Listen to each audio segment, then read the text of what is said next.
આના સેટિયાને કોઈ ખબર અમુકની પડે છે, અમુકની નથી પડતી અને ખોટી રીતે હેરાન કરે માણસોને.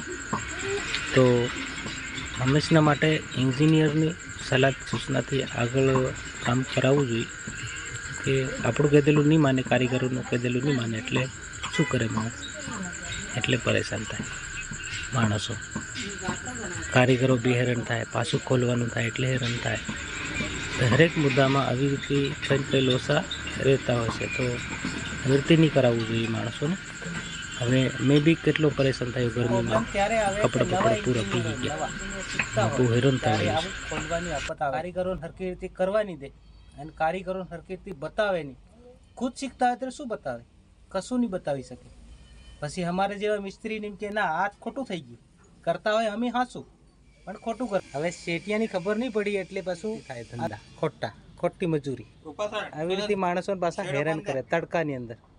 વિચાર કરો, આવી રીતે માણસોને હેરાન નહીં કરવા જોઈએ. માણસોને બાપરા